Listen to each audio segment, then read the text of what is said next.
ஜக்காத்து யார் யாருக்கு கொடுக்கலாம், அதில் என்னென்ன பணிகளுக்கு கொடுக்கலாம், எந்தெந்த பணிகளுக்கு ஜக்காத்துடைய பணத்தை செலவழிக்கலாம் என்று சொன்னால், ஆரம்ப காலத்தில் ஜக்காத்து ஏழைகளுக்கு மட்டும்தான் கொடுக்கணுங்கிற ஒரு நிலை தான் இருந்தது.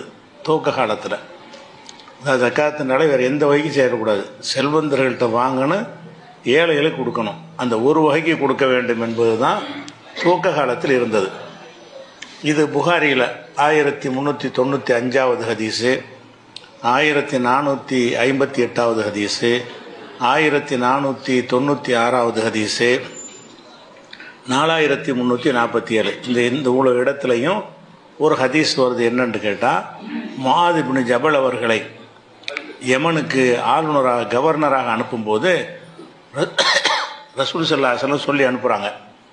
என்ன சொல்கிறாங்கன்னு கேட்டால், அன்னல்லாஹ இஃப்தரல் அலைஹிம் சதக்கத்தன், மக்களுக்கு ஒரு சதக்காவை அல்லாஹ் கடமையாக்கி இருக்கிறான். ஏன்னா சதக்காவோட கடமையானது ஒன்று இருக்குது, கடமை இல்லாத ஒன்று இருக்குன்னு ஏற்கனவே சொல்லிட்டோம். சதக்காவை அல்லாஹ் கடமையாக்கி இருக்கான்னா ஜக்காத்துன்னு அர்த்தமாயிரும். கடமையாக்கி இருக்கிறான். ஃபி அம்வாலிஹிம், அவங்களுடைய செல்வங்களில் ஜக்காத்தை கடமையாக்கி இருக்கிறான். அது என்ன செய்யணும்னு கேட்டால், தூஹது மின் அக்னியாயிஹிம், அவர்களில் செல்வந்தர்களிடமிருந்து அது எடுக்கப்படும்.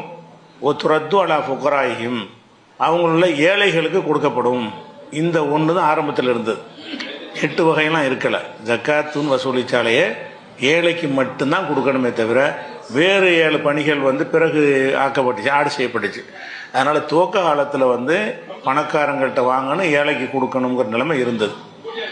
அதுக்கு பிறகு 9வது அத்தியாயத்தில் 60வது வசனத்தை அல்லாஹ் அருளி இந்த சக்காத் என்பதை, சதக்கா என்பதை இன்னும் பல வழிகளில் செலவழிக்கலாம் என்று அதை விரிவுபடுத்தி சொல்கிறான்.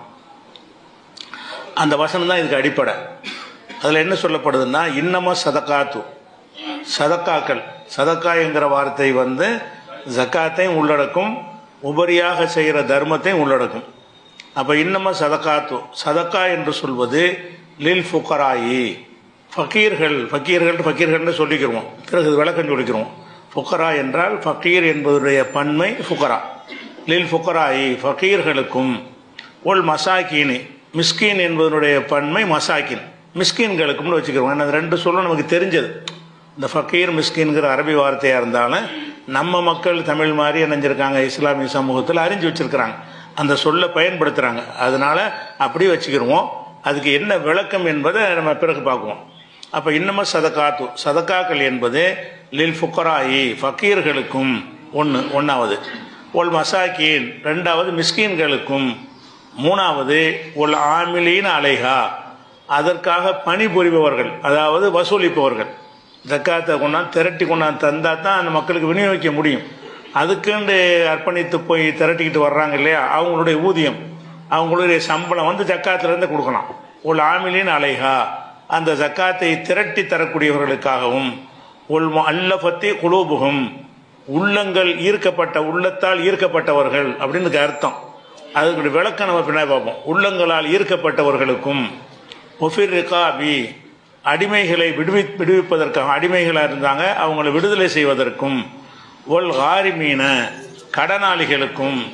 ஒஃபி சபீல் இல்லாஹி, அல்லாவுடைய பாதையிலும். அல்லாவுடைய பாதையில் என்ன ஒன்றுக்கு விளக்கம் இருக்குது, இதில் சொன்ன அர்த்தம் மட்டும்தான் பார்க்குறோம்.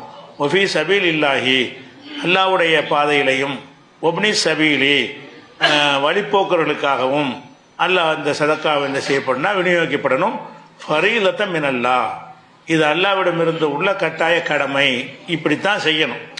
இது ஃபர்லுன்ட்டு அல்லாஹ் என்ன செஞ்சுட்டான், அந்த 8 வகையில் செலவு செய்கிறது தான் கட்டாய கடமை அப்படின்னு சொல்லிட்டு. வல்லாஹு அலீமுன் ஹக்கீம், அல்லாஹ் அறிந்தவன், நுண்ணறிவாளன். இது 960 தான் ஒட்டு மொத்தமாக ஜக்காத்தை விநியோகிக்கிறதுக்குரிய ஒரே வசனம். இதில் எல்லாத்தையும் அல்லாஹ் அடக்கிட்டான். நீங்கள் ஜக்காத்து வசூல் பண்ணுறது என்னன்னு சொல்லி முடிச்சிட்டோம். நெல்லில் வாங்க, தானியத்தில் வாங்க, காய்கறியில் வாங்க, தங்கத்தில் வாங்க, காசு பணத்தில் வாங்க, அது என்னென்ன வகையில் வசூல் பண்ணுறதை சொல்லி முடிச்சிட்டோம். இப்போ செலவு பண்ணுறதா இருந்தால் இந்த 8 வகைகள் எல்லாம் சொல்லி இவங்களுக்கு தான் செலவு செய்யணும்னு சொல்லிடுறான். இதில் ஒவ்வொரு விஷயத்தையும் நம்ம கூடுதல் விஷயத்தை விளங்கி கொள்ளணும்.